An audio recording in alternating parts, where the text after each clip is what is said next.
ಅನ್ನೋಕ್ಕೆ ತನಗೆಲ್ಲ ಗೊತ್ತಿದೆ.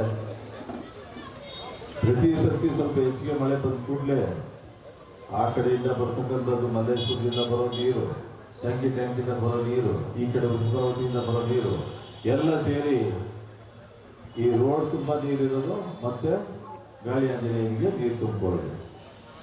ಏನೋ ಒಳ್ಳೆ ಆ ಕಾಲದಲ್ಲೆಲ್ಲ ಏನು ಮಾಡ್ತಾ ಇದ್ರು ಹೇಳಿ, ದೇವಸ್ಥಾನ ಕಟ್ಟೋದು ಇಲ್ಲ ಬೆಟ್ಟದ ಮೇಲೆ ಕಟ್ತಾ ಇದ್ರು, ಇಲ್ಲ ನದಿ ತೀರದಲ್ಲಿ ಕಟ್ತಾ ಇದ್ರು. ಇದೆಲ್ಲ ನದಿ, ಈ ನದಿಗಳ ಪಕ್ಕದಲ್ಲಿ ನೀರು ಕಟ್ಟಿದ್ರು. ಯಾಕೆ ಹೇಳಿ, ನೀರಿಗೆ ಅನುಕೂಲ ಇರಲಿ ಅಂತ ಅಂದ್ಬಿಟ್ಟು ಎಲ್ಲ ದೇವಸ್ಥಾನ ನೋಡ್ಕೊಂಡ್ಬಂದ್ರು. ಎಲ್ಲೇ ನೋಡ್ಕೊಂಡ್ಬಂದ್ರು ನದಿ ಪಕ್ಕದಲ್ಲೇ ದೇವಸ್ಥಾನ ಇದೆ. ಈ ನದಿ ಹೋಗಿ ಏನಾಗಿದೆ ಇವಾಗ, ಏನಾಯ್ತು ನದಿ ಎಲ್ಲ ಹೋಗಿ ಬೆಂಗಳೂರಲ್ಲಿ ಎಲ್ಲ ಅದೆಲ್ಲ ಮಾತಾಡೋದು ಬೇಡ, ಗಲೀಜಾಗಿದೆ. ಗೊತ್ತಾಯ್ತೇನಮ್ಮ, ಆ ನದಿ ನೀರು ನುಗ್ಗಿದ್ರೆ ದೇವಸ್ಥಾನಕ್ಕೆ ಪರವಾಗಿಲ್ಲ, ಎಲ್ಲ ಸಂತೋಷ ಪಡ್ಬೋದಾಗಿತ್ತು. ನದಿ ನೀರು ಬಂದು ಬೇರೆ ನೀರೆಲ್ಲ ಬರ್ತಾರೆ. ಅದಕ್ಕೆ ಅದನ್ನು ತಪ್ಪಿಸೋಕ್ಕೆ ಭಾಳ ಸತತ ಪ್ರಯತ್ನದಿಂದ ಸೆಂಟ್ರಲ್ ಗೌರ್ಮೆಂಟ್ ಅಮಿತ್ ಶಾ ಅವರು ಇದನ್ನು ಕ್ಲಿಯರ್ ಮಾಡಿಕೊಟ್ರು. ಅವ್ರ ಹತ್ರ 1 ವರ್ಷ ಇತ್ತು ಇದು, ಅವರು ಕ್ಲಿಯರ್ ಮಾಡಿಕೊಟ್ರು. ಅವ್ರು ಕೊಟ್ಟಿರ್ತಕ್ಕಂಥ ದುಡ್ಡಲ್ಲಿ NDMF national disaster management fund ಅಂತ, ಇದು ಡಿಸಾಸ್ಟರ್ ಆಗ್ತದೆ ಅಂತೇಳಿ ಆ ಫಂಡಲ್ಲಿ ಅಮಿತ್ ಶಾ ಅವರು ಕೊಟ್ಟರು, ನಮ್ಮ ಸ್ಟೇಟ್ ಗೌರ್ಮೆಂಟ್ ಅವರು ಕೊಟ್ಟರು. ಸೇರಿಸಿ ಈ ರೀತಿ 18 ಕೋಟಿ ರೂಪಾಯಿನಲ್ಲಿ ಈ ಕಾಲುವೆ ಬರ್ತದಲ್ಲ ಇಲ್ಲಿಂದ ಪಾವತಿ, ಅದನ್ನು ಡೈರೆಕ್ಟಾಗಿ ದೇವಸ್ಥಾನದ ಎದುರುಗಡೆಯಿಂದ ತಗೊಂಡೋಗಿ ಅಲ್ಲಿ ಇದಕ್ಕೆ ಬಿಡೋದು, ಕವಿತಾ ಮುಂದೆಗಡೆ ಬಿಡೋದು ಅಂತ ಅಂದ್ಬಿಟ್ಟು ಮಾಡಿದ್ದೀವಿ. ಆವಾಗ ನೀರಿನ ಪ್ರೆಷರ್ ಕಮ್ಮಿ ಆಗ್ತದೆ, ಇಬ್ಬರದು 2 ಕಡೆ ಕ್ಲಾಶ್ ಆಗಿ ನೀರು ಬರೋದು ಕಮ್ಮಿ ಆಗ್ತದೆ. ಆದರೂ ಒಂದು ಸಣ್ಣದ ಸಂಧಿ ಬಿಟ್ಟಿರ್ತೀವಿ, ನೀರು ಬಿಟ್ಟಿರ್ತೀವಿ, ಯಾಕೆಂದರೆ 2 ಕಡೆ ಸಂಗಮ ಆಗಿ ಬರಲಿ ಅಂತಂದ್ಬಿಟ್ಟು ಒಂದು ಉದ್ದೇಶ ಇತ್ತು. ಅದರಿಂದ ಅಂಥ ಒಂದು ಕಾರ್ಯನ ಕೈಗೊಂಡಿದ್ದೀವಿ. ಈಗ ಸೆಂಟ್ರಲ್ ಗೌರ್ಮೆಂಟು ಸ್ಟೇಟ್ ಗೌರ್ಮೆಂಟ್ ಎರಡೂ ಸಹಾಯದಿಂದ ಈ ಕಾರ್ಯಕ್ರಮ ಮಾಡ್ತಾ ಇದ್ದೀವಿ. ಅದರಿಂದ ನಮಗೇನಪ್ಪ ಅಂದರೆ, ಗಾಳಿ ಆಂಜನೇಯನಿಗೆ ಒಳ್ಳೆ ನೀರು ಬಂದರೆ ಪರವಾಗಿಲ್ಲ, ಗಲೀಜು ನೀರು ಬರಬಾರ್ದು ಅನ್ನೋದು ಒಳ್ಳೆ ಉದ್ದೇಶ ಅಷ್ಟೇ. ಗೊತ್ತಾಯ್ತಾ? ಆವಾಗ ನಮಗೆ ಯಾವುದೇ ರೀತಿ ನಮಗೆ ಒಂದೊಂದು ಸರ್ತಿ ಜಾಸ್ತಿ ಮಳೆ ಬಂದ ತಕ್ಷಣ ನಮ್ಗೆ ಟೆನ್ಷನ್ ಆಗ್ತದೆ.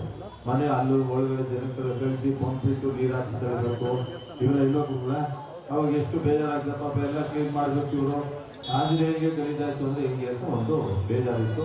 ಅದನ್ನು ಕೊನೆ ಪಕ್ಷ ಇನ್ನು 3 ತಿಂಗಳಲ್ಲಿ 4 ತಿಂಗಳು ಈ ಕೆಲಸ ಮುಗಿಬೇಕು. ಮುಂದಿನ ಮಳೆಗಾಲ ಶುರುವಾಗೋದ್ರಲ್ಲಿ ಅಷ್ಟೊಳಗೆ ಮಾಡಿ ಮುಗಿಸ್ಬಿಟ್ರೆ ಮುಂದಿನ ವರ್ಷದಿಂದ ಗಾಳಿ ಆಂಜನೇಯನಿಗೆ ಎಷ್ಟೇ ಮಳೆ ಬಂದರೂ ನೀರು ತುಂಬಿರೋ ಕೆಲಸ ಮಾಡಬೇಕು ಅನ್ನೋ ಒಳ್ಳೆಯ ಉದ್ದೇಶನ ಮಾಡಿರ್ತಕ್ಕಂಥದ್ದು.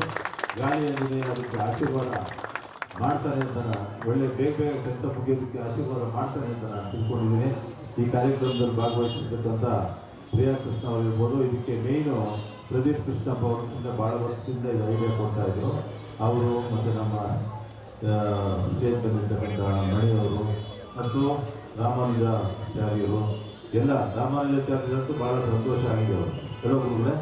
ಅದರಿಂದ ನಾನು ಮಾತಾಡಾದ್ಮೇಲೆ ಅವರು 2 ಮಾತಾಡ್ತಾರೆ ಅಂತ ಕೇಳಿಕೊಂಡು ವೇದಿಕೆ ಇರ್ತಕ್ಕಂಥ ಮೋಹನ ಅಂತ ಎಲ್ಲ ನಮ್ಮ ರಾಮಣ್ಣ, ಪ್ರತಿಯೊಬ್ಬರು ಗೋಪಾಲ್ ಅವರು ಎಲ್ಲರಿಗೂ ಮತ್ತು ನಿಮ್ಮೆಲ್ಲರಿಗೂ ಮತ್ತೊಮ್ಮೆ ಗಾಳಿ ಆಂಜನೇಯನ ಆಶೀರ್ವಾದ ಸಿಕ್ಕಲಿ ಅಂತ ಕೇಳಿಕೊಂಡು ನಾನು ಮಾತು ಮುಗಿಸ್ತೀನಿ. ಸೀತಾನ್ವೇಷಣ ದತ್ತಂ ಕಪಿಧರಂ ಕೋಟಿಂಗ ಸೂರ್ಯಂ ಲಂಕಾದ್ವೀಪ ಭಯಂಕರಂ ಸಕಲಧಂ ಸುಗ್ರೀವ ಸಂಹಾರಿತಂ ದೇವೇಂದ್ರಾದಿ ಸಮಸ್ತ ದೂತವಿನುತಂ ಕಾಕುಷ್ಠದ್ವಿತಂ ಭಜೆ. ಇಷ್ಟ ದೇವತೆಯಾಗಿರ್ತಕ್ಕಂತಹ ಶ್ರೀ ಗಾಳಿ ಆಂಜನೇಯ ಸ್ವಾಮಿಯ ಚರಣಾರವಿಂದರಿಗೆ ನಿಮ್ಮೆಲ್ಲರ ಪರವಾಗಿ ಭಕ್ತಿಯಿಂದ ನಮಸ್ಕಾರಗಳನ್ನು ಸಲ್ಲಿಸ್ತಾ, ಈ ಒಂದು ಭಾನುವಾರದ ಶುಭ ದಿವಸ, ಮಾರ್ಗಶೀರ್ಷ ಮಾಸದ 3ನೇ ದಿವಸ ಎಷ್ಟು ಪವಿತ್ರವಾಗಿರೋ ಕಾರ್ಯ ಮಾಡ್ತಾ ಇದ್ದಾರೆ ಅಂದರೆ, ನಮ್ಮ 20 ವರ್ಷಗಳ ರಾಷ್ಟ್ರ ನಮ್ಮ ಸನ್ಮಾನ್ಯರಲ್ಲಿ ಬಹಳಷ್ಟು ವರ್ಷಗಳ ನಾನು ಈ ಕಡೆ ಬಂದಾಗಲೆಲ್ಲ ಇನ್ನೂ ದೇವಸ್ಥಾನದಲ್ಲಿ ಮನವಿಯನ್ನು ಸಲ್ಲಿಸ್ತಾ ಇದ್ದೆ.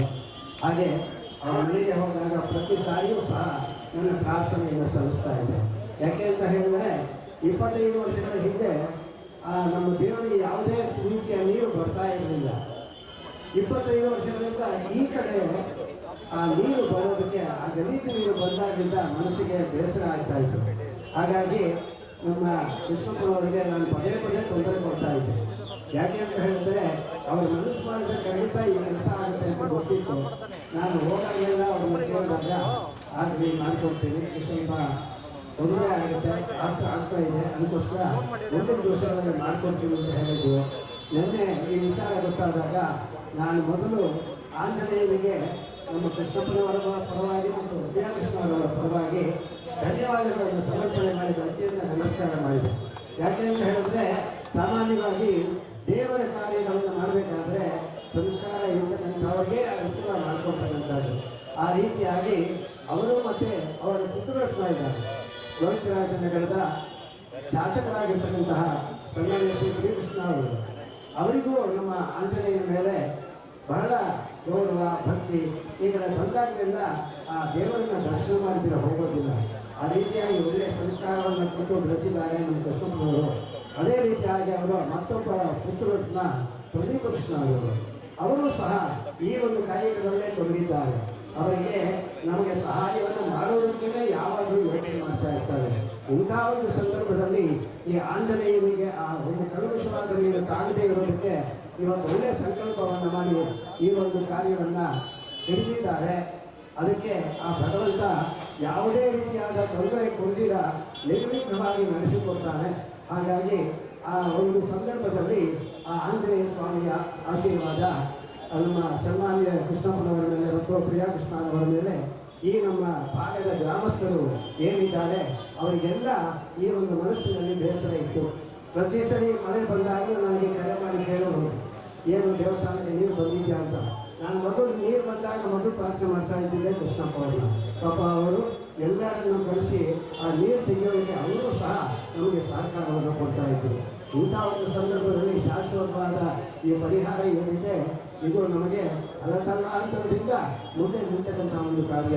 ಇಂಥ ಒಂದು ಸಂದರ್ಭದಲ್ಲಿ ಅವರ ಕುಟುಂಬಕ್ಕೆ ಮತ್ತು ಅವರ ಕ್ಷೇತ್ರದ ಜನಗಳಿಗೆ ಆ ಆಂಜನೇಯ ಸ್ವಾಮಿಯ ಆಶೀರ್ವಾದ ನಿರಂತರವಾಗಿ ಇರುವುದಾಗಿ ಪ್ರಾರ್ಥನೆಯನ್ನು ಮಾಡ್ತಾ ಈ ಮಾತನಾಡೋದಕ್ಕೆ ಅವಕಾಶವನ್ನು ಮಾಡಿಕೊಟ್ಟಂತಹ ಎಲ್ಲರಿಗೂ ಧನ್ಯವಾದಗಳನ್ನು ಸಮರ್ಪಣೆ ಮಾಡ್ತಾ ನನ್ನ ಮಾತನ್ನು ಮುಗಿಸ್ತೇನೆ. ಜೈ ಹಿಂದ್.